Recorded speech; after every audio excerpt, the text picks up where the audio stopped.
Okay, there are many researchers who have written many books on the extraterrestrial-related phenomena, but there are few actual historians formally trained in the field. Our next speaker ascended to an elite status within that group with a publication in 2002 of UFOs in the National Security State, Chronology of a Cover-Up from 1947 to 1973. Volume 2. He will further solidify his role with the publication of Volume 2 later this year. This historian's approach is not by accident. He studied history, English, and philosophy at Alfred University.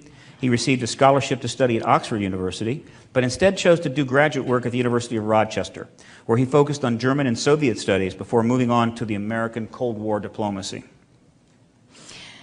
Not wanting to teach, he left academia to write. In 1994, he became interested in the UFO issue, approaching it from the angle of history and politics. He was intrigued by the cultural schizophrenia, the fact that mainstream and academic official culture continued to treat UFOs as amusement, while so many highly accomplished people privately took it so seriously. Throughout 1995, 96, and 97, he conducted a systematic bibliographic search, hunting down the many out-of-print books and UFO documents released over the years through the Freedom of Information Act. He found the amount of information nearly overwhelming. A detailed chronology of relevant events was prepared in advance of writing his critically acclaimed first book, which provided a clear, comprehensive, but concise historical narrative of the problem. He will soon announce the completion of the study's second volume, which will take the story deeper into the 20th century, and of course he'll be coming here to tell us all about that. And in between being a husband, father, and author, he found time also to become a sci-fi channel TV star. Is the big screen next? Who knows? Is he the next Jonathan Turley? Please welcome Richard Dolan to X Conference 2008.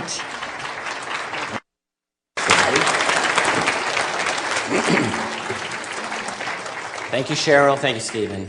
It's very, very nice to be here again. It's always an honor. If the feedback is too high, I'll step away from the mic. I don't know if that makes it better. It doesn't matter. Yes, thank you. A word very briefly about the status of my next book, UFOs in the National Security State, Volume 2. I wrote Volume 1 many years ago. It was right after the asteroid that killed the dinosaurs. You remember that? And so that was a while ago, and now the second volume is on the way. I'll have it done later this year. It's a 3-volume study that I'm working on, which will take, so Volume 2 will go from the end of 73 to 1991. And that should be done later this year, and that'll be about 500 pages. And then Volume 3, the research for which is completely finished, I'm happy to say, will cover from 1991 to the present day. And I don't think that'll take forever to do, since, as I mentioned, the research is done. So we'll see.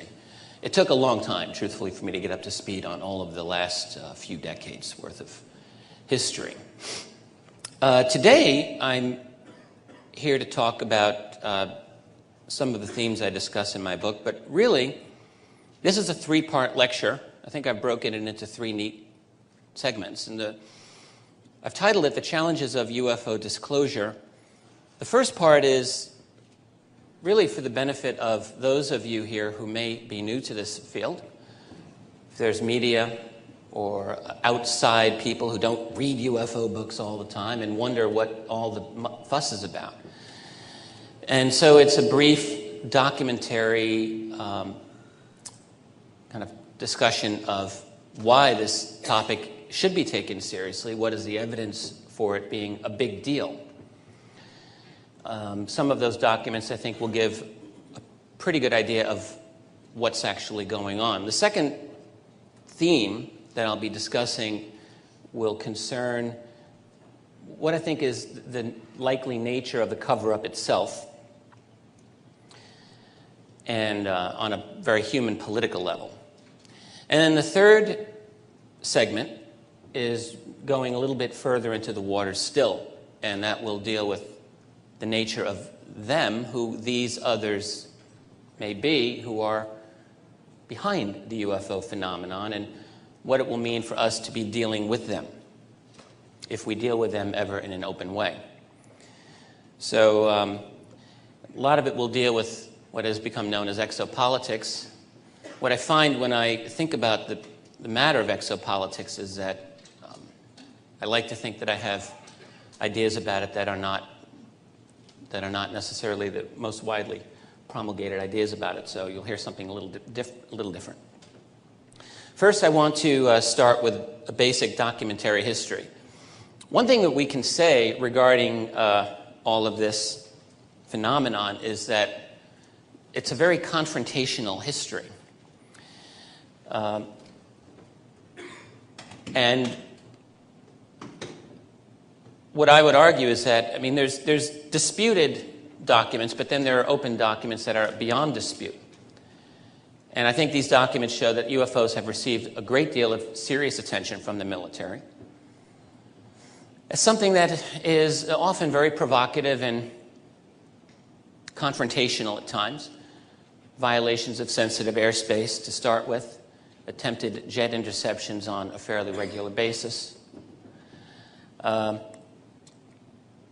that whatever else is happening in this phenomenon, whatever the nature of these beings or people may be, that there's something that's not right. There's trouble in paradise, maybe even a silent Cold War.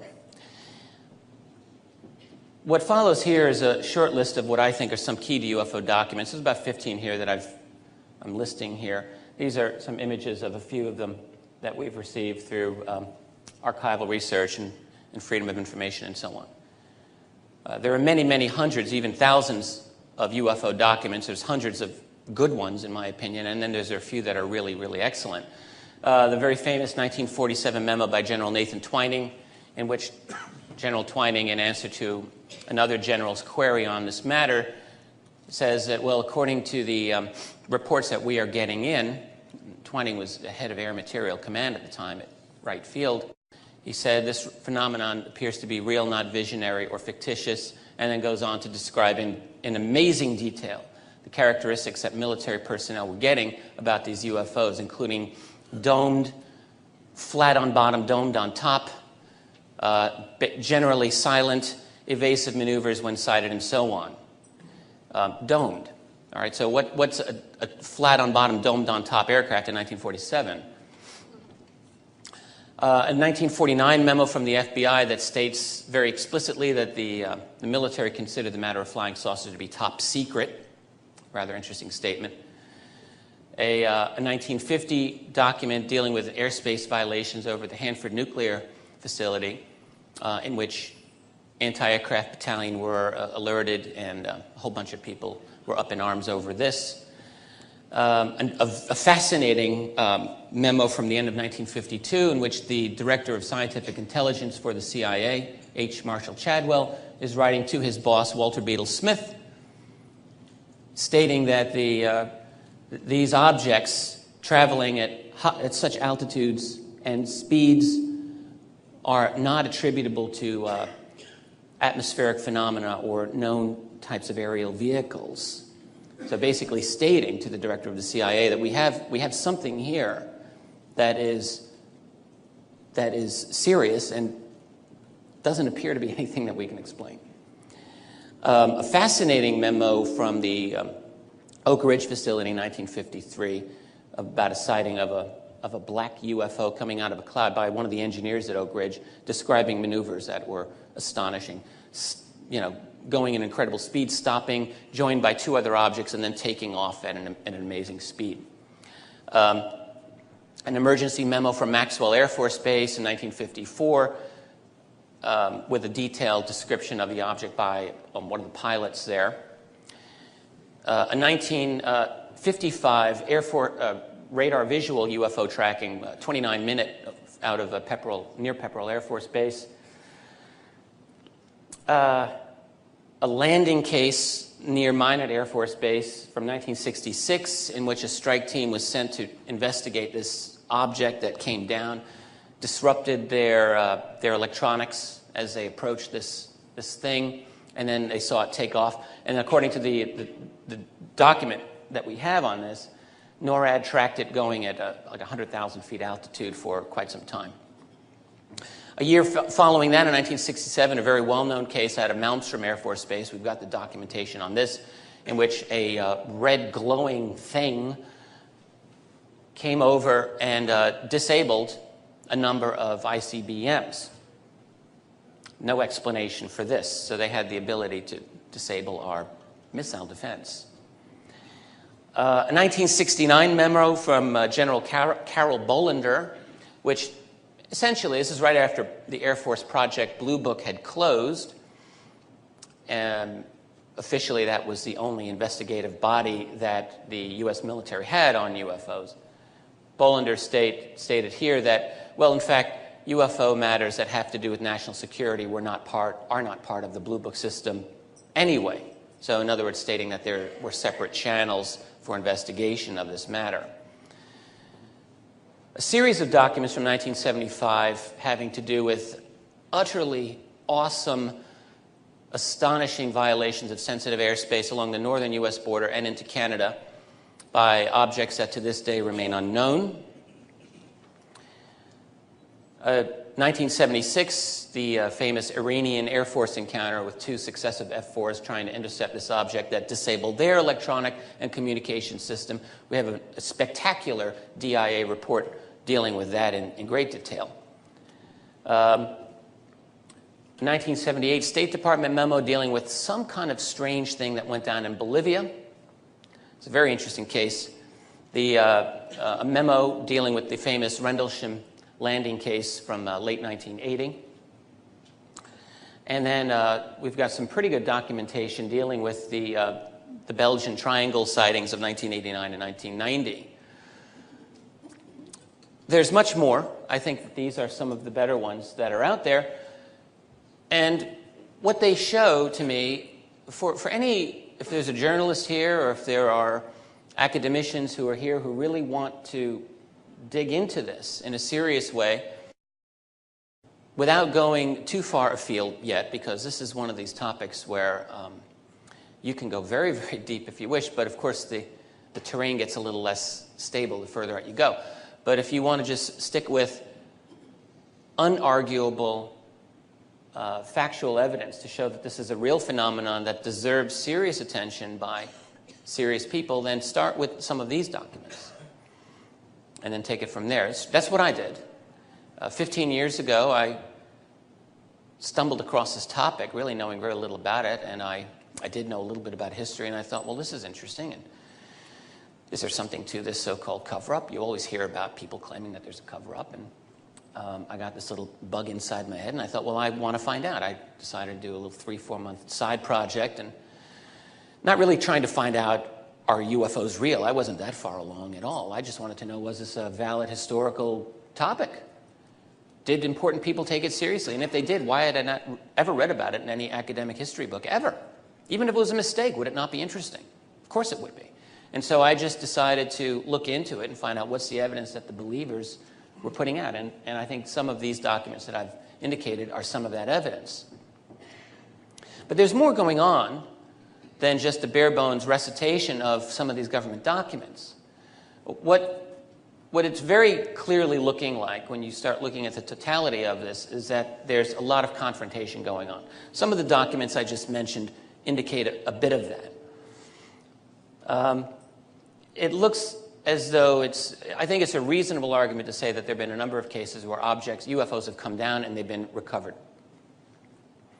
In the 1970s, I'm not going to go through all of these things here. This is just a list of some encounters from the 70s that are interesting, that have good data to support them, showing jet chase after jet chase after jet chase of unknown objects that appear to be extraordinary in their construction and their capabilities. Some of them are truly amazing. The last one on that list from December 78, dealing with 2 Chilean F-5s, I've already written about for my next book. It's just incredible stuff. And we don't almost ever know about these things, especially here in America. We tend to be rather insular and provincial about UFO history, but there's a big world out there with a lot of incredible events that have been going on. Another one of those, these are some encounters from the 1980s. Many people in this room are probably familiar with the Bent Waters incident of December 1980, but in my opinion, possibly more spectacular than that was a few months earlier in Peru, May 9th and May 10th of 1980 by the Peruvian Air Force. 2 days in a row, there was this round UFO hovering near a Peruvian Air Force airfield. And on the first of these days, May 9th, a pilot was sent up in a fighter interceptor to look at this object, and he ended up firing on it, according to a Defense Intelligence Agency document. He fired at the UFO to no effect. The object then just took off and completely outperformed his aircraft. And then the following day, the same thing happened, except that this time the jet was scrambled. He did not fire on the object, but then tried to chase it and didn't have a chance. And so it goes. The Soviet Union appears to have had its own share of dramatic encounters with same objects.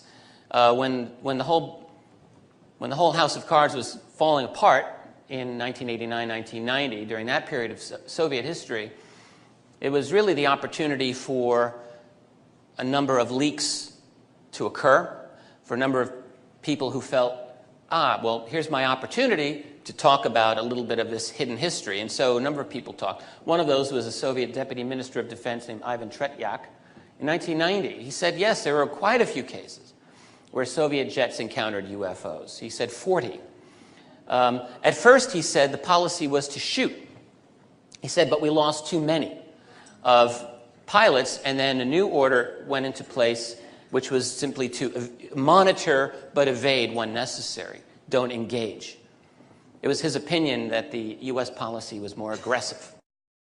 There was another person within the Soviet defense establishment, a Colonel Boris Sokolov, who confirmed that there were thousands of Soviet UFO cases during the 1980s. It's not as... The documentation on this isn't always as satisfying as we would like, but it does look to me that there is something very, very significant going on there, too. Through the 1990s, here in our own country, there are many cases of jets appearing to intercept UFOs. They're not all slam-dunk National Archive documents. The documentation becomes a little bit more difficult to get in the 1990s. But there are a number of, I would say, pretty good eyewitness accounts indicating numerous instances in which U.S. jet fighters are chasing UFOs. There's two there that I've mentioned on this slide. A Georgia case from 1994 and Indiana case from 1996 in which we appear to be chasing these objects across the sky in vain. There is a very well-known case that took place very close to where we are right now in July of 2002, seen by a number of residents of Waldorf, Maryland. This is an interesting case because we have confirmation by the Air Force that it took place, not in any kind of government document, but we do have Air Force spokespersons telling the Washington Post, yes, we did scramble some jets to chase an unknown object. Well, what happened was one government employee, a fellow named Rennie Rogers, who's probably the best known of the witnesses, but he's only one of about 10 or 12 who phoned in this sighting to their local radio station. But he was home from work. It was 1:30 in the morning. He was watching television, and he heard the rumble of jets over his house. So he ran out, and he saw the jets in the distance, I guess. I think that's what he saw. But then the main thing is he saw this object descend, he said, at an 80-degree angle and stop. It was blue. And then the jets turned around and came after this thing. And he said, and that's when this object just went, shoo, took off and was gone, with the jets having no opportunity, no chance to get this thing. That story was reported in a much, much less dramatic fashion in the Washington Post article that described it. The Post article, though, did state that the two F-16s were chasing a blue object that was unknown. The other neat thing about that article was that it did quote an anonymous Air Force person who said, yes, we had it on radar too, and at some point it just blipped right off the radar, and it was kind of weird. So that was something new. The Air Force spokesperson, you'd hate to have to be these guys, to have to go to the media and to just, make these totally ridiculous statements. Like he said, well, yes, they were scrambled to chase this, but it could have been any number of things. Not saying what things it could have been. I'd like to know what blue object. This is post 9/11 America. It's 2002, right outside, very close to Washington, D.C. You've got jets scrambled to chase this thing that can outperform them. What number of things could this be? Well, he didn't really get into that part of it, unfortunately. Then we have Stephenville just a few months ago in Texas, which I think is a very interesting case. I think that there's more information about this that will soon come out.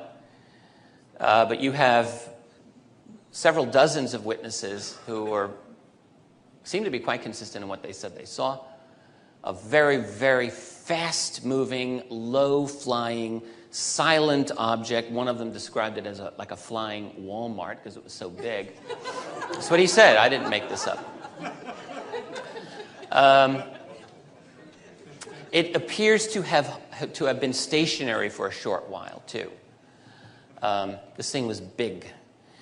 And they said, and then it took off, and that there were jets chasing it, F-16 jets. And as you probably recall, if you followed the story, the Air Force initially denied everything, and they said, well, it was very likely a misidentification, a reflection of a commercial airliner that they saw in the distance, et cetera, et cetera. But then, I don't know how this was going to happen. I'm willing to bet that the F-16s were going to be confirmed, that their existence was going to be confirmed, although I don't know this. But what did happen is that the Air Force did eventually confirm that there were F-16s in the area on a training mission, they said. So, in other words, the point is that these witnesses, had already said, yes, F-16s were chasing this thing. So you have corroboration of that part. So what about the first part, the big fat UFO? Well, and this poor Air Force spokesperson, what is he going to say? There's really, what are you going to say? Oh, well, yeah, there's this big-ass flying Walmart that can outfly our F-16s, but don't worry, I don't think they're going to eat us. I mean, there's nothing that he can say that's going to make this issue any easier. So they have to lie. So the summary up till now, I guess I would say that there's an extensive amount of documentation that the military is interested in UFOs. There's very good reason to believe that this is a serious matter. There have been many attempted interceptions, many attempted close encounters. We appear to be trying to shoot them down sometimes. I didn't really get into the evidence for crash retrievals. I'll discuss it in a few minutes in passing. I don't intend to really deal with it in detail today. But I think that there's good evidence that there have been retrievals of some of these downed objects and a silent Cold War. It's a hidden part of our history. Back when I was writing my book, I did coin the phrase cultural schizophrenia. I think I coined it. I didn't read it anywhere else. And I think it's apt because really what it does is it describes, it's a feeling, it's a sense of, well, there's official history, there's official truth, and then there's all the other stuff, the unofficial truth.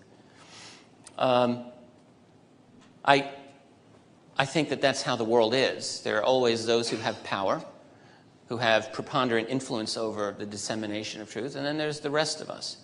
Now, a lot of that stuff that's unofficial truth is bogus and not legitimate, but certainly in the case of the UFO phenomenon, the official truth is that there's no phenomenon there, really. That's nothing serious. It's all fun and games. But clearly, I think we can say that there's, in fact, something very, very serious going on. So we have a discrepancy, a disconnect. So now let me move to the second part of this. I wonder how I'm doing with time here. I'm notoriously really bad with... I thank you. Perfect. Wow. Dealing with these objects now, let's move into the cover-up part of it.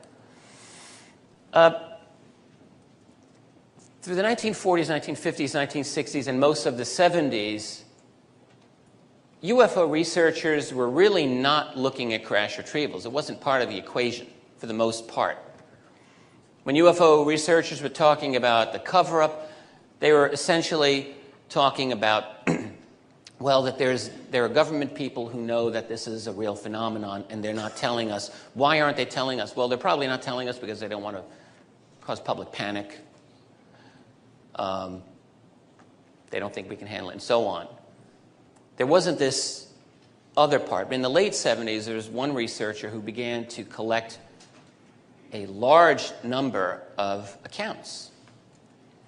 Okay, this is Leonard Stringfield. It was during the Carter years, and I think the presidency of Jimmy Carter is important here because when Carter was elected president, he had had the fortune or misfortune to have been outed as a UFO witness, and so people were interested in this, and he was asked a number of questions during his candidacy and made a couple of statements as a candidate to the effect, it was really pretty non-committal, really, but he did say, well, if I'm elected, I'll do what I can because I think it's an important topic. So then he becomes elected president, and there are some people who really put a lot of stock in that. And the Carter White House was flooded with mail. You can get a very good description of this on Grant Cameron's website, Presidential UFO. I'm handling it in my next book. So that there were people who were very optimistic, and they thought that 1977 was going to be a year in which the president might make some kind of announcement. I think that factored into one of the reasons Leonard Stringfield had so many people coming to him secretly in 77 and 78. He had just written a UFO book that dealt a little bit with the phenomenon of crash retrieval, dealt with it in passing. And then suddenly, the next thing he knows, he's collecting 10, then 20, then 40, then 50, then 60, then different accounts that dealt with Air Force people, military people who would say that they saw alien bodies in storage at Wright-Patterson Air Force Base, or that they were part of a UFO crash retrieval. Things that had really been off the radar for UFO researchers now suddenly became on. It was very contentious. I wasn't involved during those periods, but looking back, you can see that it generated a lot of emotion. Not everyone believed Stringfield. But the fact is he kept getting more and more of these, and he wasn't making it up. And so the whole phenomenon now, the dimensions of the cover-up appeared to change. It's not just hiding the reality of them. It's now we have some of their stuff. And so the cover-up is a much more tangible, physical thing if you go that route. Well, let's rewind the clock a little bit. Earlier, when Steve Bassett was talking, he described how he felt it was completely legitimate to start the secrecy on UFOs in 1947. I can't argue against that. If you're President Harry Truman in 1947, and you're presented with this information from your top military and scientific people, they come to you and say, Mr. President, we've recovered technology, apparently, that wasn't manufactured by human hands. The United States had several issues at the time that were already very important. We had the monopoly of the atomic bomb, which the United Nations wanted to be brought under international control at the time. It was a big issue. America's answer was no. Of course not. We're not going to share that. Go right to the Soviets. It's ridiculous. So I think it's fair to say that they wouldn't want to share something as exotic as alien technology. So what would you do? Would you create a top secret, super secret group of highly reliable people who you would say to them, I think, figure this out. Let's get a team together. Let's come up with contingency plans and let's study the technology, see what we can do with it, and find out who these other beings are. Do we have anything to worry about? And so on. And so before we tell the world, let's figure a few things out. I think that's a reasonable thing to do, and I think that's what it looks like happened. An MJ-12 type of organization, yes, I think so. One thing that I think also happened is that to some extent, I don't know to what extent I could say, but I think to some extent the nature of this cover-up has gone private. It's not, when we talk about a government cover-up, I don't really feel that that's entirely accurate. I think it's almost necessary to take the cover-up private. For example, if you're the Army, okay, and you've got this piece of technology, and now you have to do something with it. Well, I mean, there are people within the military who are highly scientifically trained and capable, but at some point, wouldn't you want to have your contractors look at this? I mean, they're the people who have the R&D and the engineering and the capability to make things for you. Whether it's General Electric or Raytheon or Boeing, all of these specialized companies that have the wherewithal to do this. At some point, it seems to me that you would have to be in touch with them and have them be in physical possession of some of this technology. And if you do that, presumably they would get patent rights off of all the neat ideas that they come up with based on this technology and so on. And it seems to be a very logical thing to do. When you look at the history of the U.S. government, particularly in the last century, it's been dominated for the longest time by leaders of industry and finance anyway. That's where they come from. You have your advisors on the Council on Foreign Relations, which is industry and finance also. It's a cozy kind of situation. It helps with secrecy in the sense also, because if the technology goes private, it becomes proprietary in a sense rather than classified. But it's all still within the same clique or club, and it's just further removed from public prying eyes. So I think it's a very logical way to go. We have a statement sort of supporting this by Senator Barry Goldwater back in the late 70s, early 80s. He made a couple of statements dealing with UFOs and talked about his friendship with Air Force Chief of Staff General Curtis LeMay, and told about how LeMay just cussed him out one time when he talked about the rumors about bodies in Wright-Patterson Air Force Base and was not allowed to have access to them, and wrote to one constituent, this thing has gotten so highly classified, even though I will admit there is a lot that has been released, it is just impossible to get anything on it. He was writing that in 1981 after a lot of documents had been released through the Freedom of Information Act, and that's what he was referring to there. But you have a U.S. senator, former presidential candidate, completely out of the loop, an Air Force, a general in the Air Force Reserve, no less, who was buddies with Curtis LeMay and could not get any access to this, but knew that there was something there. Now, Dr. Edgar Mitchell is here. I feel a little weird about bringing him up on the slide when he's here presenting, but I think it's important to make one statement about things that Dr. Mitchell has said. I've tracked a number of statements that he has made over the years on this topic. The earliest that I've been able to find was from 1997, where he discusses this exact issue, dealing with individuals that he has known. He's never given up their identities, and of course that's a reasonable thing to do. But has said since 97 that based on conversations he's had at the elite levels, that we are looking likely at reverse-engineered technology in the hands of humans that are not under government control or any type of high-level control. Back-engineered technologies basically being controlled by a clique, former government intelligence now under private sector control. Maybe originally there was some oversight by the government, but it looks like today maybe not. I hope that he would be able to expand on that and discuss that during his lecture later in this conference. I think it's important too because Edgar Mitchell isn't just any person. He's an Apollo astronaut who went to the moon and is a national hero.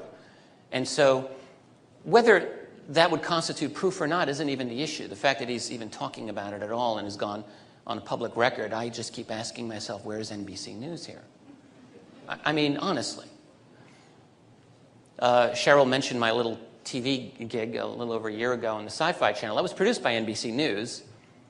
I got to chat with a number of pretty interesting news producers, and some of them friends of Tom Brokaw, and interesting people, very intelligent. And they discovered that I was into all this UFO stuff, and they said, well, you know, that would be a great story. We just really need evidence. And I said, well, I mean, God, people, what do you want? Go talk to Edgar Mitchell. Guy's Apollo 14, what more do you want? He's talking about this. He would talk to you, I'm sure.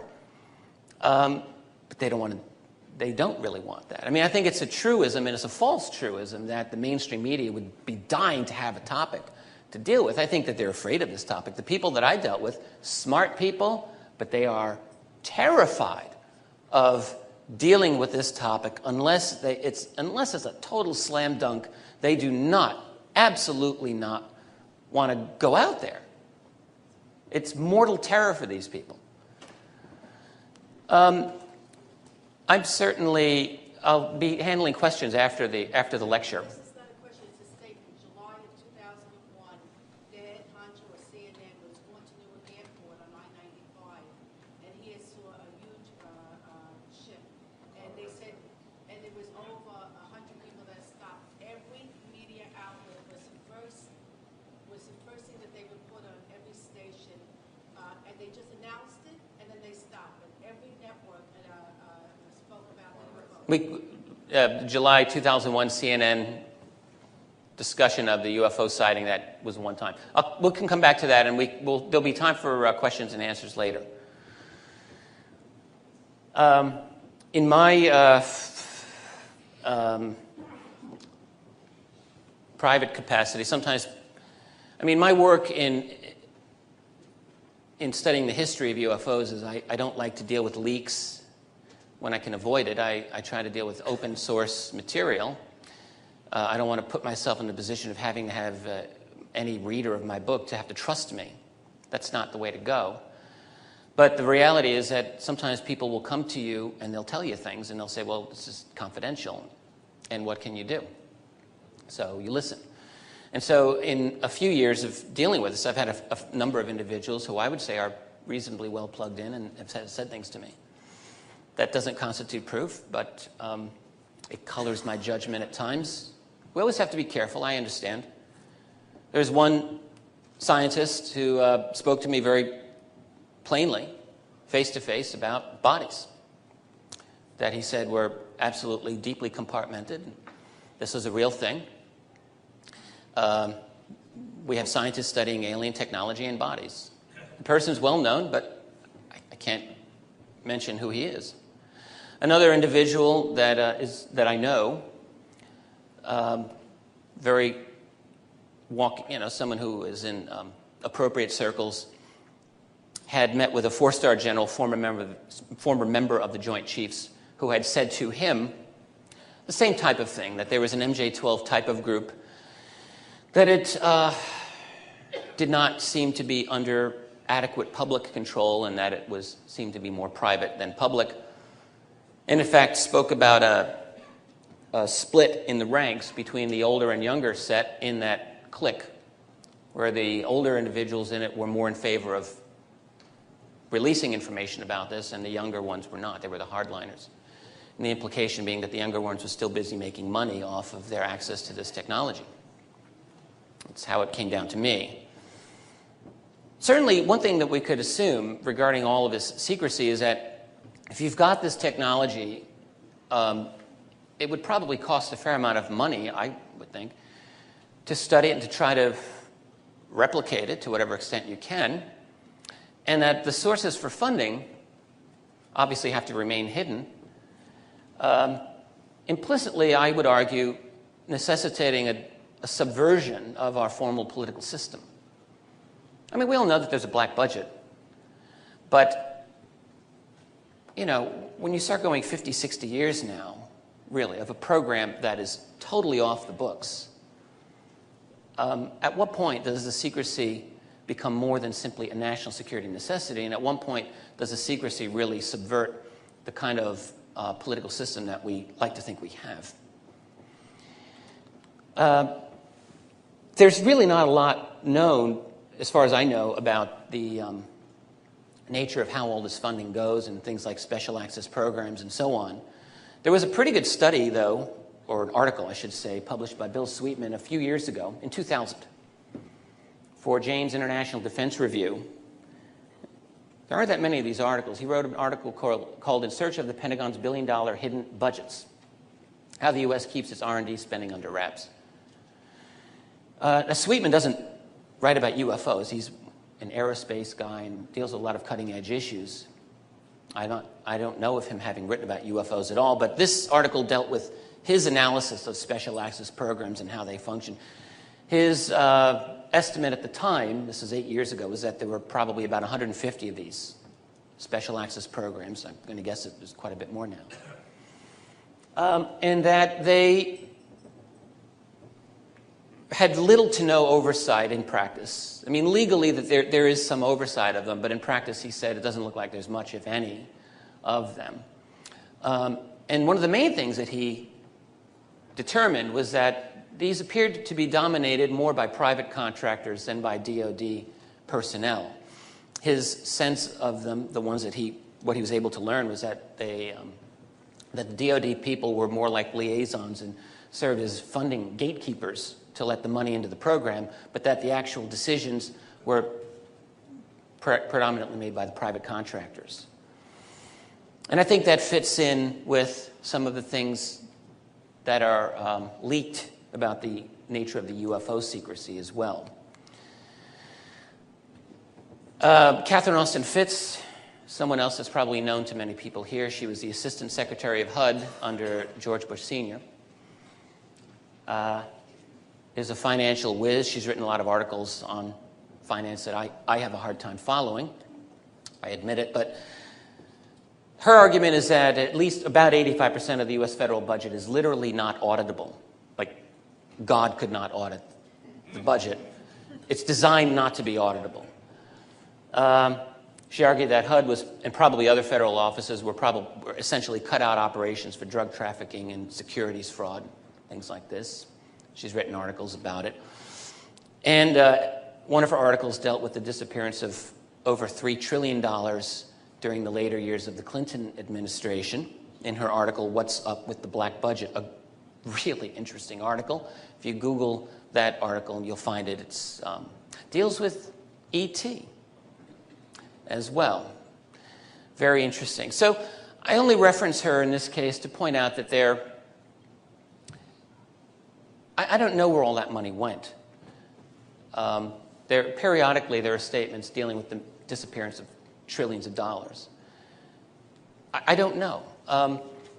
But I assume that if there's a lot of unaccountable money floating around, that some of it could go into funding of deep black programs. If you're an intelligence operation, the last thing you want is accountable money, I would think. You want private sources of money that are not vouchered or not accountable.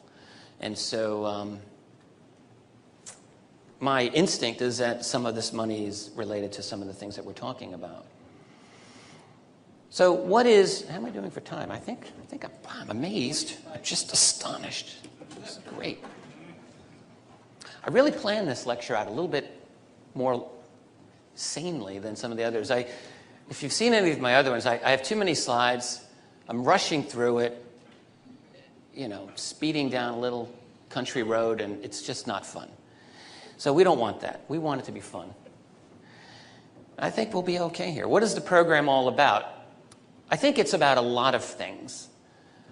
I think it's primarily about developing this technology. It's one of the things. I think that it's about trying to make UFOs. What I don't know, what I won't pretend to know, is how successful we've gotten secretly. But it seems to be a no-brainer that if you've got this technology, you're going to try to replicate it. And the real question is, to what extent have we been able to do that? Now, you have some reason to think that we've gone places, that we've gotten somewhere with it. James Goodall is someone who I think is important in this. He's a journalist, aviation journalist, wrote for many of the prominent defense publications. This is before there was Bob Lazar. James Goodall was interviewing people who were working in secret facilities in Nevada. And his own conclusion was that there were a number of black programs flying out of Groom Lake, including a silent triangle. He had one source who had spent many years at Groom Lake. He asked this person, "Do you believe in UFOs?" And the individual replied, "Absolutely, positively, they exist." Another source in the mid-1980s told Goodall, "We have things in the Nevada desert that would that are literally out of this world, better than Star Trek or anything you can see in the movies. Okay, well, there's no proof here. It's not like Goodall can just bring a craft out for anyone to see. But again, these are leaks that he got and he took seriously. George Knapp is another journalist. We know that George Knapp interviewed Bob Lazar. It was through Knapp that people learned about Bob Lazar.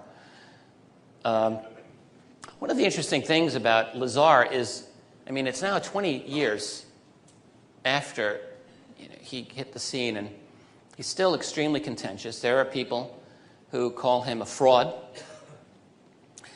But I've noticed that George Knapp has never done that. Never. And George Knapp is very careful with the way he describes Lazar. He has said, yeah, there are things that Bob Lazar has said that I don't find credible, but he always comes back to the fact that he says that there are things Lazar has said that I do find credible. One thing that Knapp has done is he also has interviewed a number of people who've worked in Groom Lake, inside the Nellis testing facility, and has said that many of these people corroborate large parts of what Bob Lazar has said, to wit that there are alien craft inside Groom Lake. So, for what it's worth, no one wants to mention this publicly, of course. No one's going to shout this from the rooftop. And then we have the case of the Nellis UFO from 1994. This was a video that leaked out in the beginning of 1995 to the TV show Hard Copy. The interesting thing about it is that it has, on the video, it's got data that can be analyzed. A number of people have analyzed it. They've put their analysis on public. Martin J. Powell and Dave Rudiak are two such people. What it looks like is that this object was capable of really extraordinary maneuverability. Within a brief couple of minutes of video, it attained a speed of up to 500 miles per hour, a low speed of 15 to 20 miles per hour. So it's an incredible range right there. And seems to have done a right-angle turn at very high speed. So the implication, it would appear that this was something that we were testing, although I guess you can never be sure, but it's within that facility. It was tracked.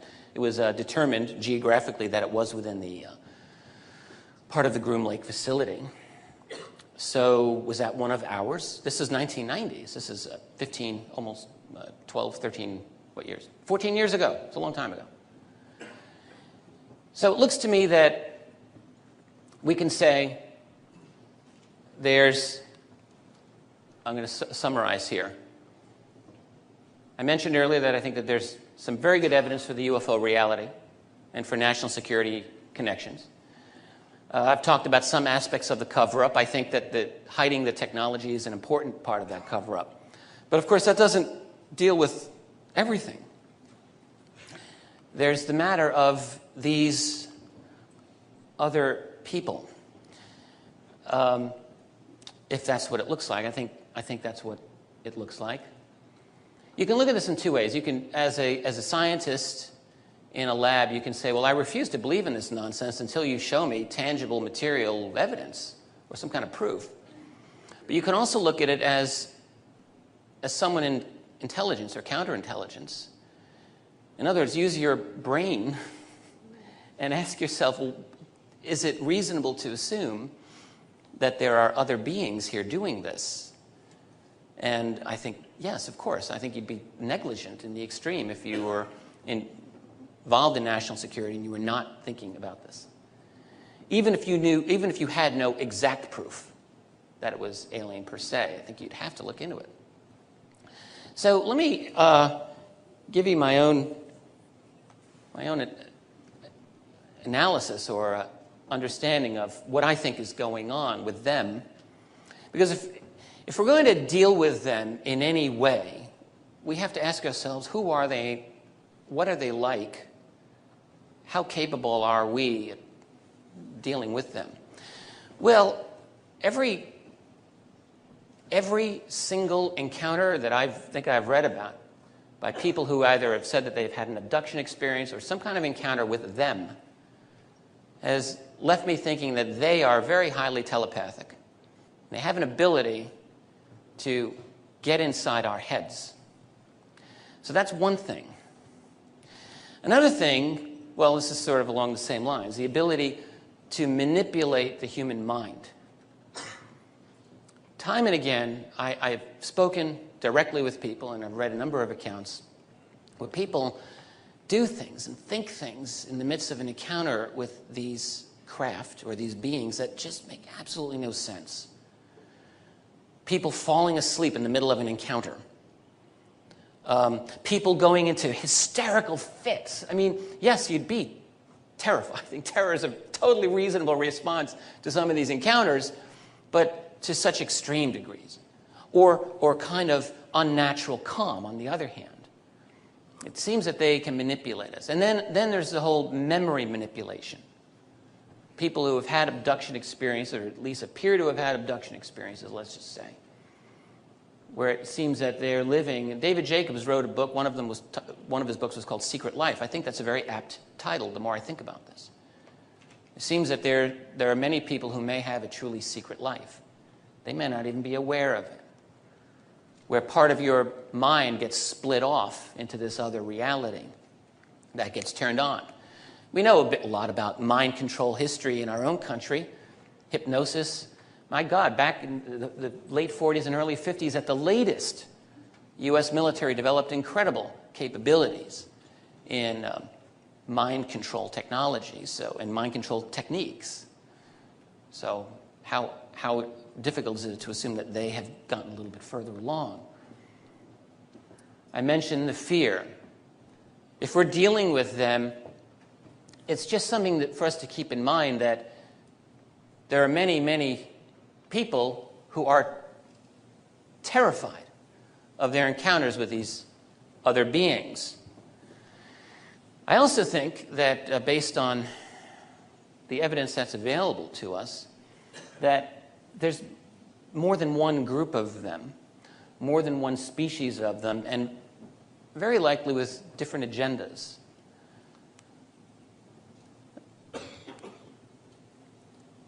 Some of them are taking some of us. Are they creating a hybrid species?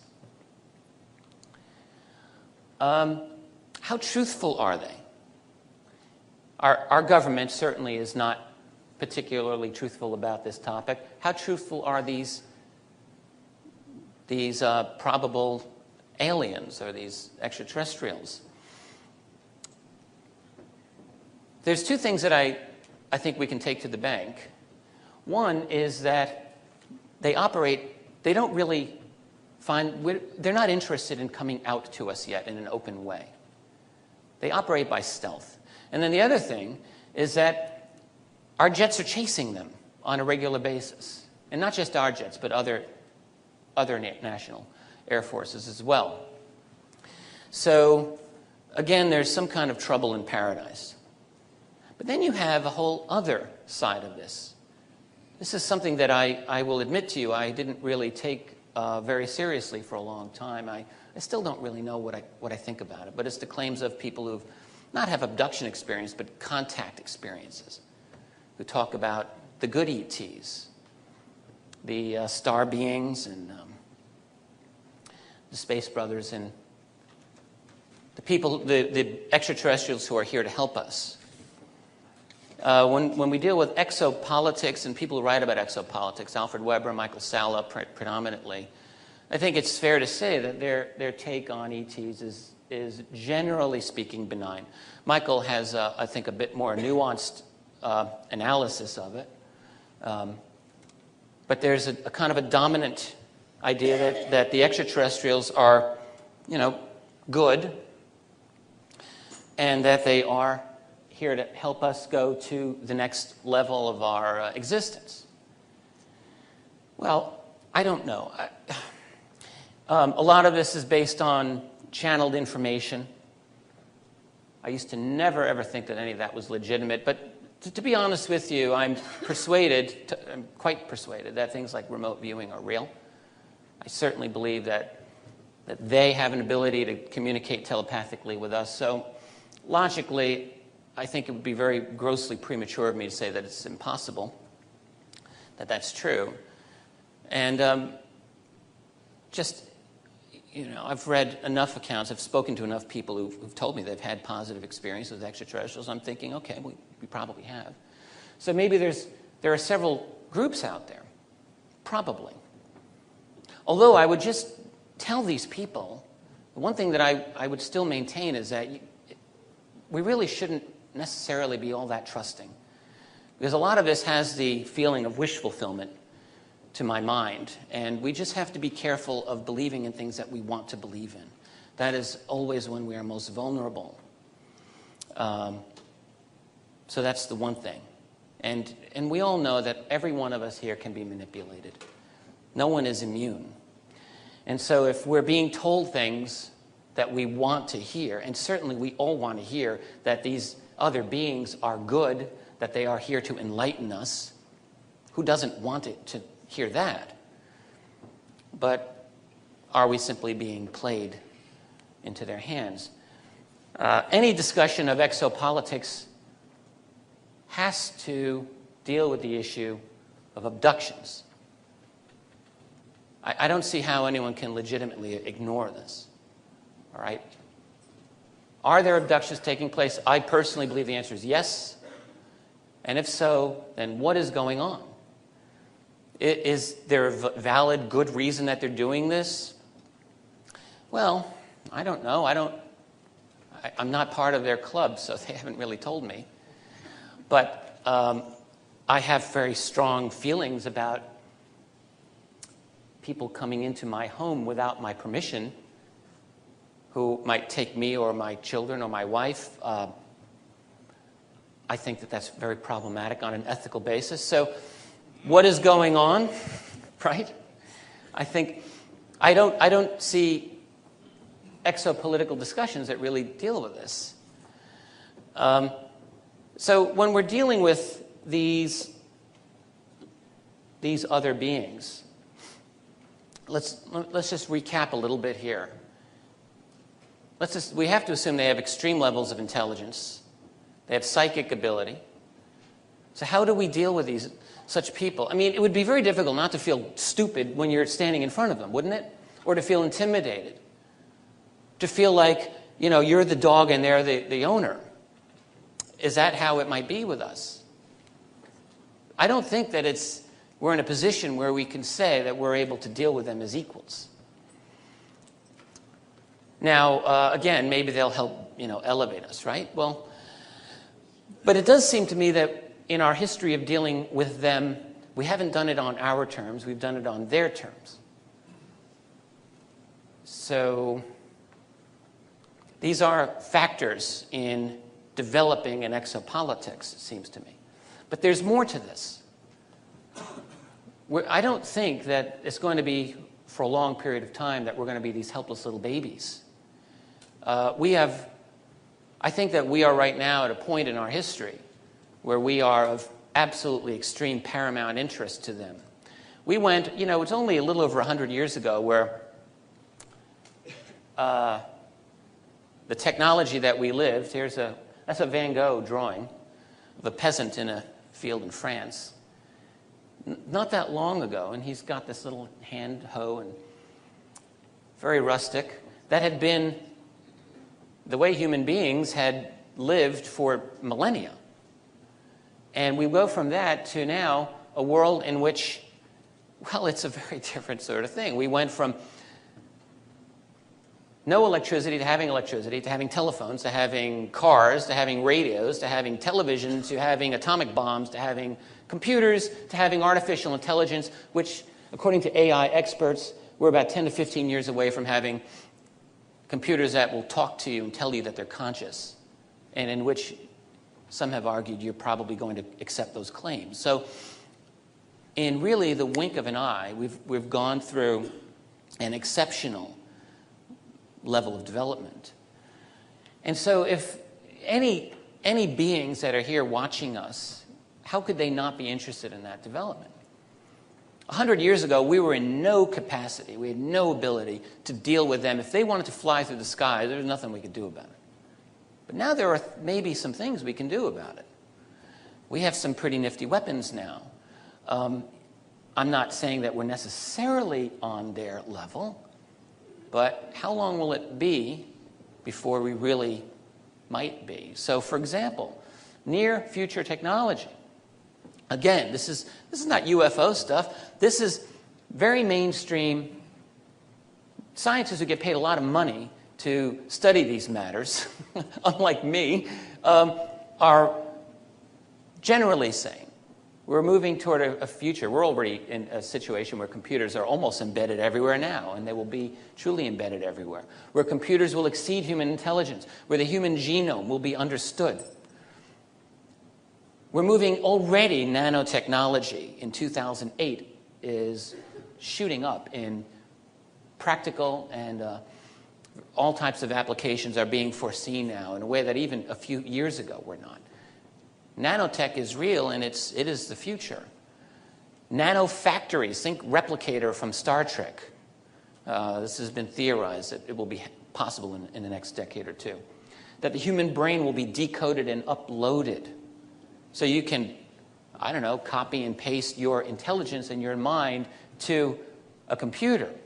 And then, you know, you can have the argument. I'll be saying, I'm Rich Dolan. No, I'm Rich Dolan. I'm Rich Dolan.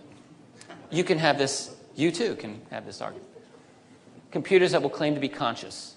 And then I don't even pretend that I understand truly what quantum computing will be, except that the people who write about it have said that this is another vast order of magnitude beyond what we currently have in our computing. So all of this within the next 20, 30 years from now, it's like Star Trek. But only it won't be the 22nd or 23rd century. It will be the 21st century, and many people sitting here today will see it, possibly. So, very, very rapid, necessarily something that would have to be of great interest to them. So, all of which means that we could, in fact, be worrisome to them. I don't know if we are. I'm just putting this out there as a possibility. They might be looking at us thinking, they're very intelligent. They're on a path. They're on a kind of exponential growth path for their technology. They do have a history of street fighting. And so maybe that's an issue. So with that in mind, would they want to influence us, or would they want to control us? This is a question that I ask myself.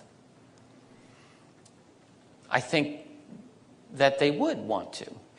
That doesn't mean that they are. The near future, we're in such a rapid development of change, it seems to me that it can't be much longer before our entire society is reconfigured, and that part of that will include a kind of foundational knowledge and acceptance of the ET reality here. I think that that's true, and it's simply because of the rapid strides that we are making currently. And this is basically just what I said. The reason the technology is changing too fast, too many opportunities to break the secrecy, including the use of advanced artificial intelligence. Yeah. So that, frankly, I think I have a hard time seeing why they would not be trying to influence our civilization, or even infiltrate our civilization. I have no factual evidence to basis on, okay? So let me just be clear about that. But again, if I were pulled to be on a team to study this, I can tell you that I would be asking this question. More exopolitical problems. What if it turns out that there are ETs that look like us? I mean, one thing that an alien would want to do, possibly, is to breed their own humans. Seems to me to be a reasonable thing to do. Someone's calling me. Wow, how about that? So you breed your own humans, and you might enhance them, perhaps. So you might put little implants in them, I don't know. Genetically make them special or better, and you have them do things for you. That's one possibility. And then you just send them topside, and you have them do things. Probably something not just sweeping the floors, but maybe something important. Or perhaps they have a way of getting into the head of pivotal individuals, or just buying them off.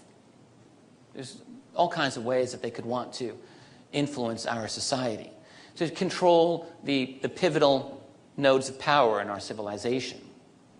Again, it's a what if. I'm not saying it is. And along those lines, what if some of them hold positions of power in our society? What if we learn that there are many factions of them and they don't all like each other? So then that would be an exopolitical dilemma, because presumably we humans might have to decide where we stand in all of this. What if we do discover that our militaries have been engaged in a war with them? Then you'll have to have a situation of, we might presume that we're the good guys, but are we the good guys? I guarantee you there'd be humans living on this planet who would probably assume that we're not the good guys, and there'd be others who would assume that we are the good guys. Is it that hard to see that this could be a very divisive issue in our society? Not hard at all. What if we learn that they created us, that they are the gods of ancient times, as it were? That might change our attitude about them.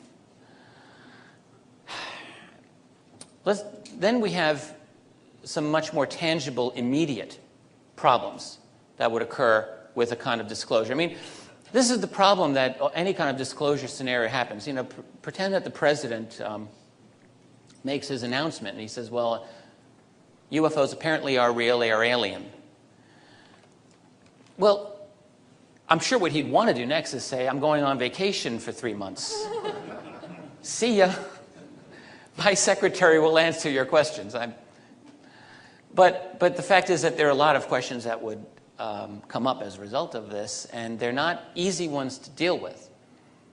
I mean, first of all, I could imagine finally one of the comatose journalists finally waking up and saying, oh my God, well, what about these claims that people are being abducted, Mr. President? Suddenly it doesn't sound so crazy if you admit that they're here.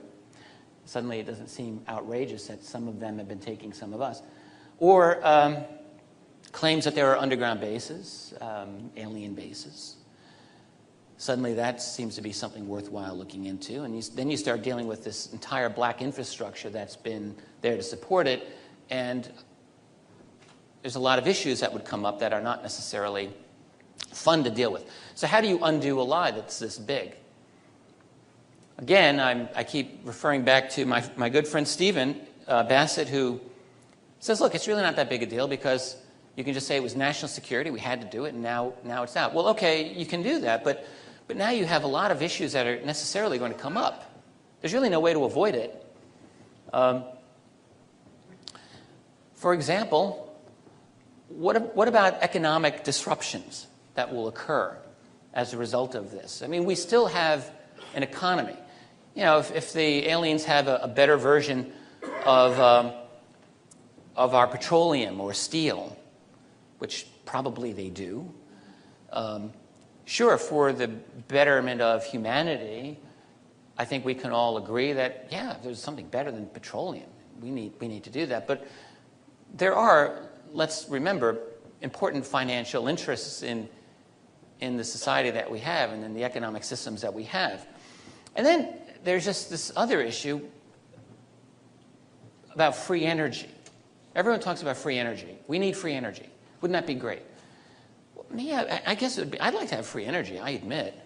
I could do some cool things with it. But do we really want over 6.5 billion people having free energy? And you could make some pretty neat bombs with free energy. Not everyone is stable. Not everyone is sane. Not everyone is good. And so I could imagine, again, this is a completely fictional scenario that I think about, but let's say that there are people in the secrecy power structure who recognize that, yes, this is free energy. We have it right here. Okay, this is the technology. We know how to use it, and it works. It's great. You could heat your home for free for the rest of your life. Okay. But what if that same technology allowed you to make a bomb that could blow up half the Pacific Ocean? Then what? How do we let this out in a way that's not going to result in that with sufficient control? And what if, realistically, there isn't such a system in place right now? So that could be a problem. Is there the possibility of social panic? Vigilantes looking for aliens. You're an alien, get her, witch hunts. That's really not that outrageous to imagine happening. People do all kinds of crazy things. And again, I will say that in my earlier years looking into this, I didn't take the idea of social panic as seriously as I think I would today. I suspect that the panic would be a short-term thing, not a long-term thing, but it would be a big deal in the short run. I have spoken to many people who discover that I'm interested in the UFO topic, and they'll say, oh, wow, I love UFOs too. I'm thinking, well, I don't really love UFOs, but I'm interested in it. And then they'll chat with me for a little while, and I've seen this happen more than one time, where someone will then just change their expression, and they'll develop this look of actual fear, because they'll see that I actually do take it seriously, that to me it's real, that there are non-human beings that are interacting on this planet, and suddenly it's not this little what-if fun game, like what if there are people out there? It's not a little puzzle. It's something that's dramatic and threatening, and they don't want to deal with it. And these aren't just, many of these individuals are highly educated, sophisticated people, and they do not like confronting that issue. Will we experience a kind of a third world paradigm in that, you get the modernizers and the traditionalists? Guaranteed. Guaranteed that'll happen. If it comes out that we announce that they're here, we will see that. There will be the modern version of the Luddites who want to prevent the ETs from dominating our society and transforming us, and those who say, no, this is the way. Don't know how that will play out. Can the current human power structure survive disclosure? I think this is an absolutely paramount question for the near term. I keep thinking back to the example of the Soviet Union when Gorbachev came into power in 1985, talking about glasnost and perestroika, openness and restructuring. It was, at the time, a very exciting moment in Soviet history, unforeseen. And it seemed great, except that 6 years later, there was no Soviet Union. Because you talk about openness, and then suddenly the people in Azerbaijan say, oh, openness, great. We don't want to be in your country anymore. The Baltic states, ditto. Oh, yeah, it took us over in 1940. We didn't really like that. We're gone. Gorbachev wanted to say, no, I didn't mean that. But it was a little bit too late. And so that once the process of reform took place, it spiraled out of his control, and the next thing you know, it's a different world. Could that happen here? Absolutely. Of course it could. And so when you start on a revolutionary process, nobody knows where we're going to end up. But if you're in the position of power to start with, it's not hard to see that you would have an incentive for not rocking the boat. I mentioned lawsuits here. One thing that was brought to my attention was lawsuits. It sounds so mundane. But let's say I'm one major defense contractor, and I discovered that my competitor for decades has gotten insider ET technology to work off of, beating me out on contracts. Would I want to institute a lawsuit? Hell yes, of course I would. Okay? And just lots of messy little things like that. Would disclosure result in elites thinking that they need to implement more repressive measures over our society? We tend to have an idea that disclosure will mean that it will be this wonderful thing. I believe in disclosure, by the way. I'm giving you these negative Nelly arguments right now. I do believe in disclosure. I'll tell you why in a minute. But it's not, this is not a slam dunk. So if it comes out, it could be that it doesn't have to be that this is the paradise. It doesn't have to be that way. There's nothing inherently saying that it was. And then there's religion. Another issue that I sort of dismissed personally as a factor for years. But it's a religious world. People, you know, the very few people who are at the top of the socioeconomic spectrum, education, sure, it's not as big a thing for them. But most of the world is not like that. And most people do take their religions very seriously. I'm sure there are people in this room who take their religions very seriously. Would the world religions help or hinder the process of disclosure? I don't know. You hear a lot about Islam, which believes that there are other civilizations out there, so maybe it wouldn't be a problem for that religion, or maybe it would, I don't know. The devil is in the details. Christianity, someone comes out and says, you know, Jesus was an alien. In fact, that I actually don't believe that. And when I hear that, that almost makes me think that, you know, goodbye. I don't believe that Jesus was an alien because I don't believe personally that our understanding of Jesus is anything remotely like what we think it is. So when people say that to me, I just think, no. Of course, I've been wrong about many things in my life. I reserve the right to be wrong about things in the future. Okay.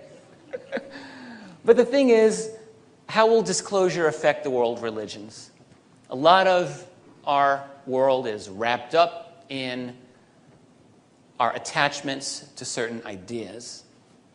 These are attachments ultimately that have to be let go. They have to be. We get worked up over what we believe to be true. We have to remind ourselves that throughout our history as a civilization, most of the things that we believed have been totally wrong. And so that very likely much of what we believe today is also wrong. The Vatican, I just thought of this. How would disclosure affect the Vatican?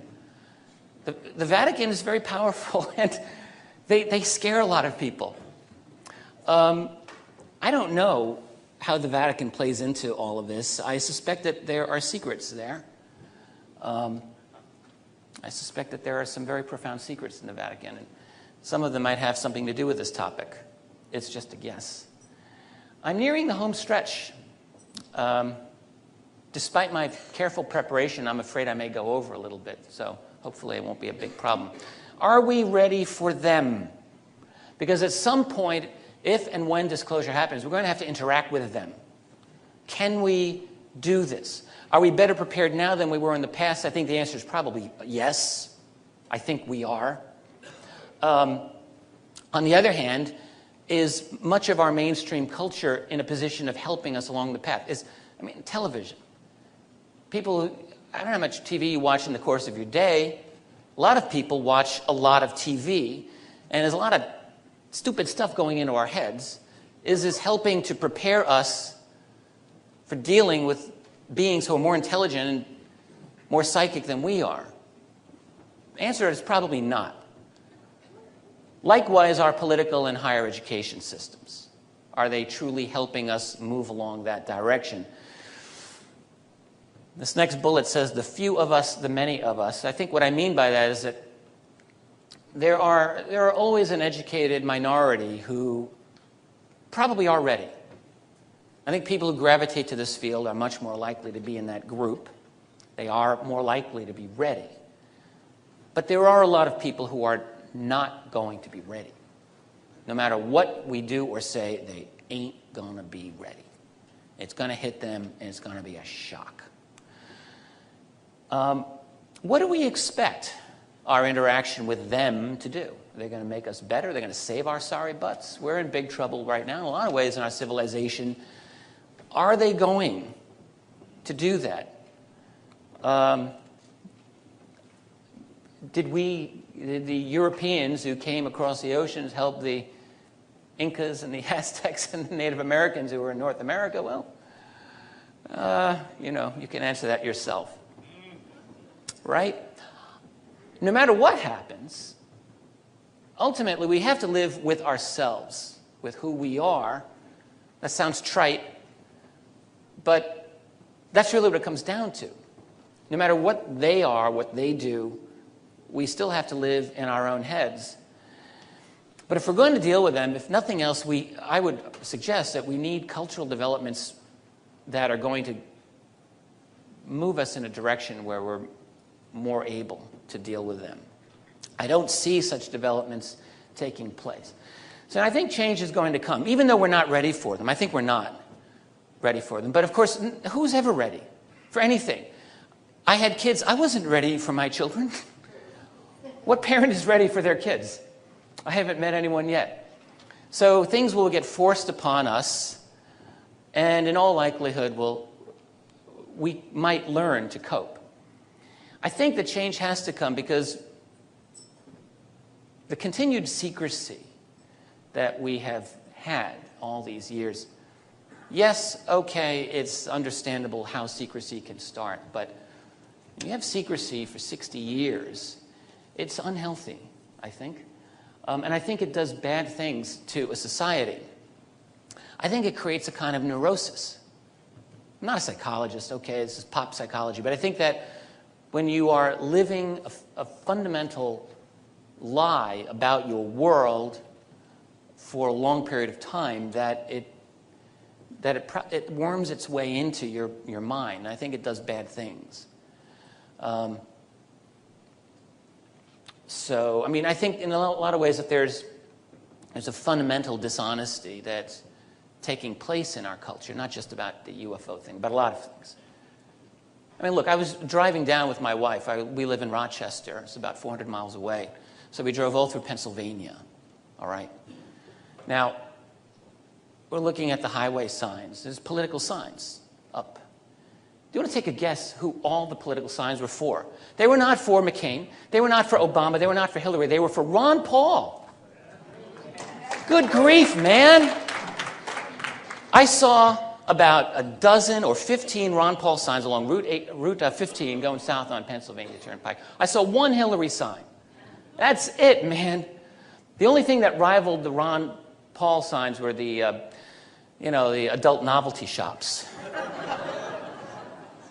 Pennsylvania, it's like Amish territory. It makes you wonder, is there something about the Amish people we don't know? Do we want in? But I guess what I'm saying, let me get back to this. It's a fundamental dishonesty just regarding that. And look, everyone's got their own political opinion here, but the fact is, it's obvious to everyone here that that man generated a tremendous amount of grassroots support. People love this guy. He has no corporate backing, and yet he's got millions of people who talk about him, and the media has completely ignored him like he doesn't exist. That does bad things to a society. That's like what would happen in the Soviet Union, and we saw what happened there, okay?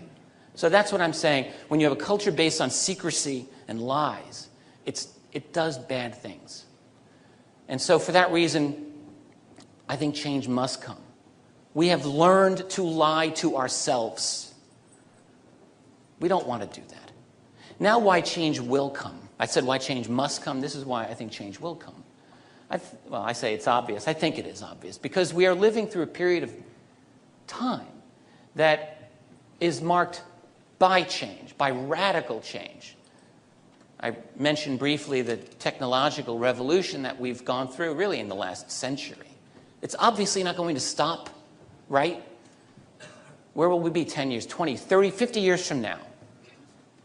I think it's safe to say that it won't be in the same place that we're in now, wherever that will be. It'll be something that could be just completely beyond anything that we can even imagine right now.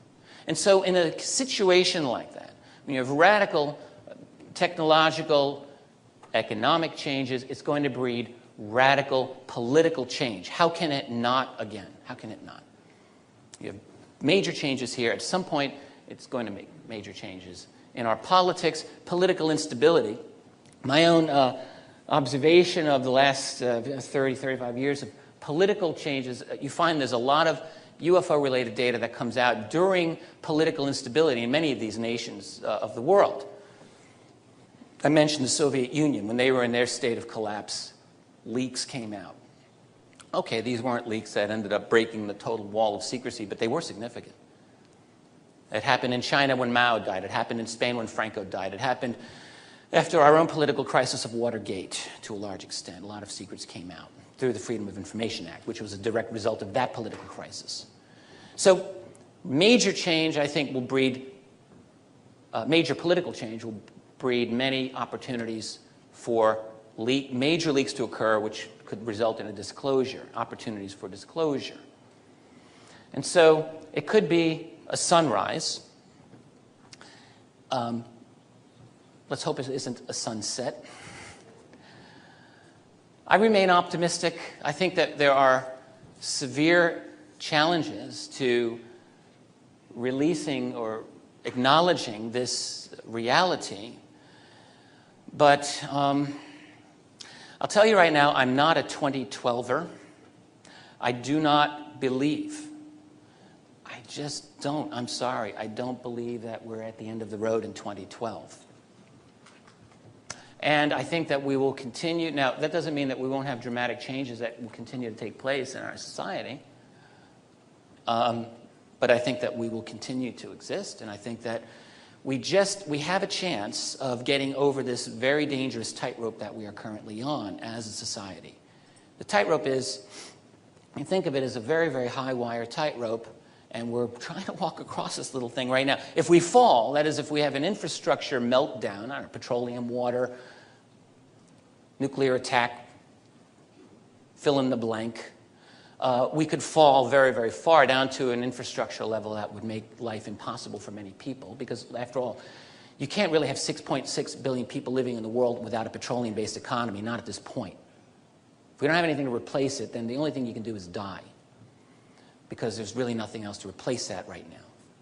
But now if we get to the other side of that tightrope without falling, if we can hang on, we might have a very wild ride ahead of us, and it might be really great. Then again, it might be a little less great than we hope. There's all kinds of possibilities. The last thing that I would mention here is that when a disclosure occurs, it will have to occur. I believe this. We just have to, the people, I'm saying, we the people, the outsiders, as Steve Bassett referred to us, I think quite appropriately, can't just lie back and accept whatever is handed to us as the gospel truth.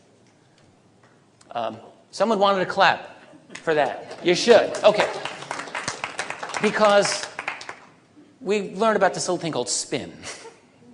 And so if and when it happens, I think it's safe to say there's going to be a lot of spin control over it in one way or the other. So there will be a continued need for people to look at this topic independently, objectively, from the outside, and to do everything that we can do to keep the process honest. Nothing is assured. There'll probably be much more failure than success, and that's just the way it is. But that's no reason not to do it. So I consider it a very great privilege, and indeed I consider it an honor to be asked to speak here before all of you on this topic. I hope it's been engaging for you. Thank you very much.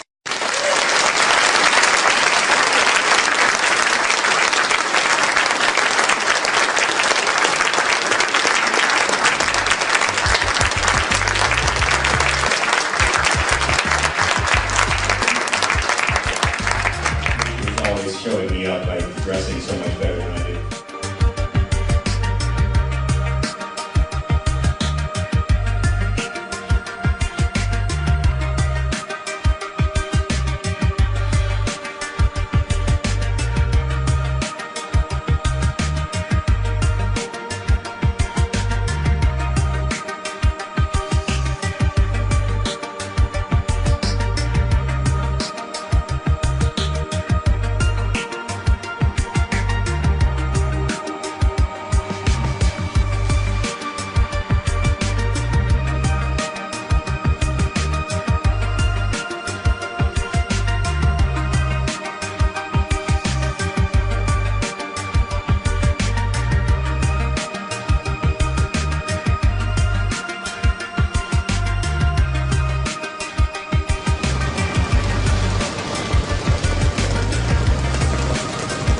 Zeitschrift.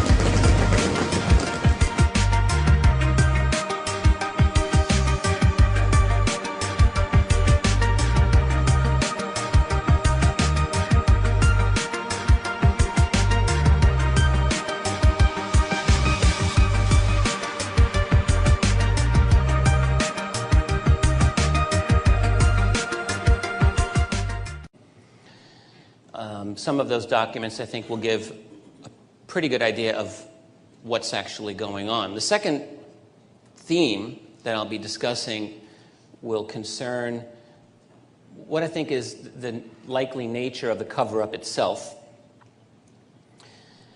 and on a very human political level.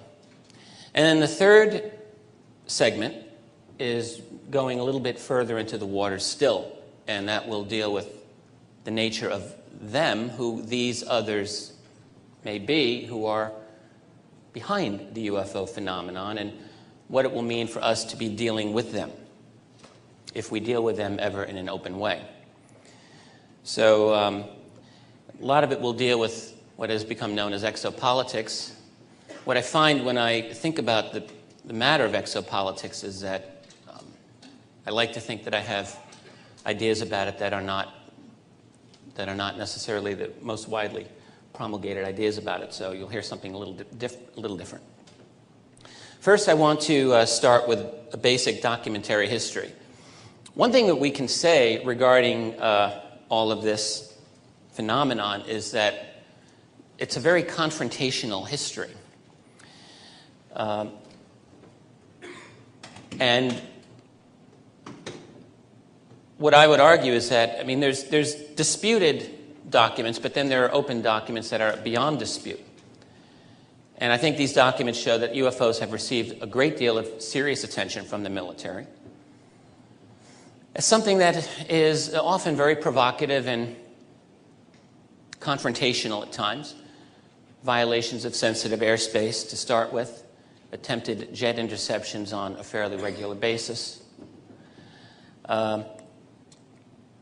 So that whatever else is happening in this phenomenon, whatever the nature of these beings or people may be, that there's something that's not right. There's trouble in paradise, maybe even a silent Cold War. What follows here is a short list of what I think are some key to UFO documents. There's about 15 here that I'm listing here. These are some images of a few of them that we've received through archival research and freedom of information and so on. There are many 55 Air Force radar visual UFO tracking, 29-minute out of near Pepperell Air Force Base. A landing case near Minot Air Force Base from 1966 in which a strike team was sent to investigate this object that came down, disrupted their electronics as they approached this thing, and then they saw it take off. And according to the document that we have on this, NORAD tracked it going at like 100,000 feet altitude for quite some time. A year following that, in 1967, a very well-known case out of Malmstrom Air Force Base, we've got the documentation on this, in which a red glowing thing came over and disabled a number of ICBMs. No explanation for this, so they had the ability to disable our missile defense. A 1969 memo from General Carol Bolander, which essentially, this is right after the Air Force Project Blue Book had closed, and officially that was the only investigative body that the U.S. military had on UFOs. Bolander stated here that, well, in fact, UFO matters that have to do with national security are not part of the Blue Book system anyway. So in other words, stating that there were separate channels for investigation of this matter. A series of documents from 1975 having to do with utterly awesome, astonishing violations of sensitive airspace along the northern U.S. border and into Canada by objects that to this day remain unknown. A 1976, the famous Iranian Air Force encounter with 2 successive F-4s trying to intercept this object that disabled their electronic and communication system. We have a spectacular DIA report dealing with that in great detail. 1978 State Department memo dealing with some kind of strange thing that went down in Bolivia. It's a very interesting case. A memo dealing with the famous Rendlesham landing case from late 1980. And then we've got some pretty good documentation dealing with the Belgian Triangle sightings of 1989 and 1990. Hundreds, even thousands of UFO documents. There's hundreds of good ones, in my opinion, and then there's a few that are really, really excellent. The very famous 1947 memo by General Nathan Twining, in which General Twining, in answer to another general's query on this matter, says that, well, according to the reports that we are getting in, Twining was the head of Air Material Command at the time at Wright Field, he said this phenomenon appears to be real, not visionary or fictitious, and then goes on to describe in amazing detail the characteristics that military personnel were getting about these UFOs, including domed, flat on bottom, domed on top, generally silent, evasive maneuvers when sighted, and so on. Domed. All right, so what's a flat on bottom, domed on top aircraft in 1947? A 1949 memo from the FBI that states very explicitly that the military considered the matter of flying saucers to be top secret. Rather interesting statement.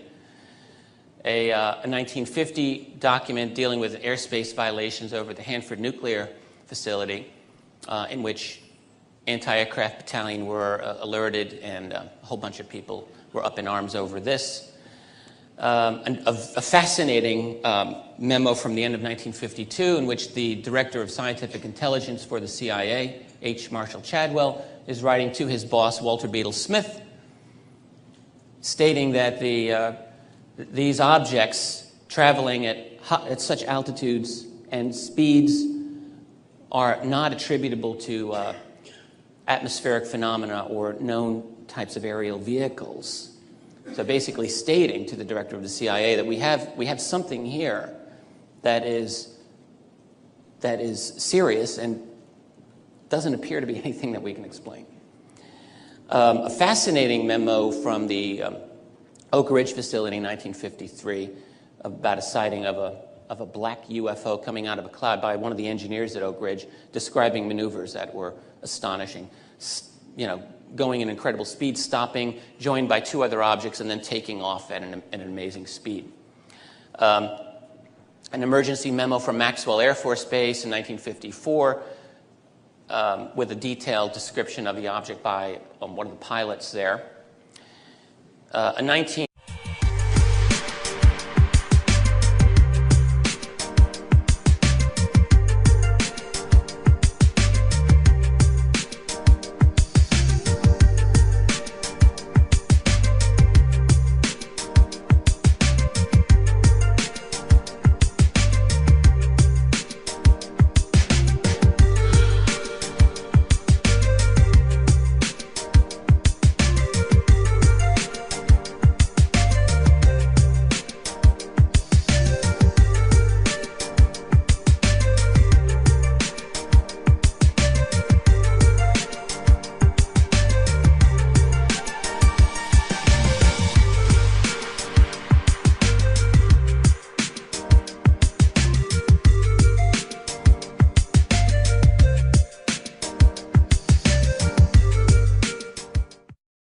Cheryl. Okay, there are many researchers who have written many books on the extraterrestrial related phenomena, but there are few actual historians formally trained in the field. Our next speaker ascended to an elite status within that group with a publication in 2002 of UFOs in the National Security State, Chronology of a Cover-Up from 47 to 1973. Volume 2. He will further solidify his role with the publication of Volume 2 later this year. This historian's approach is not by accident. He studied history, English, and philosophy at Alfred University He received a scholarship to study at Oxford University, but instead chose to do graduate work at the University of Rochester, where he focused on German and Soviet studies before moving on to the American Cold War diplomacy. Not wanting to teach, he left academia to write. In 1994, he became interested in the UFO issue, approaching it from the angle of history and politics. He was intrigued by the cultural schizophrenia, the fact that mainstream and academic official culture continued to treat UFOs as amusement, while so many highly accomplished people privately took it so seriously. Throughout 1995, 96, and 97, he conducted a systematic bibliographic search, hunting down the many out-of-print books and UFO documents released over the years through the Freedom of Information Act. He found the amount of information nearly overwhelming. A detailed chronology of relevant events was prepared in advance of writing his critically acclaimed first book, which provided a clear, comprehensive, but concise historical narrative of the problem. He will soon announce the completion of the study's second volume, which will take the story deeper into the 20th century, and of course he'll be coming here to tell us all about that. And in between being a husband, father, and author, he found time also to become a sci-fi channel TV star. Is the big screen next? Who knows? Is he the next Jonathan Turley? Please welcome Richard Dolan to X Conference 2008.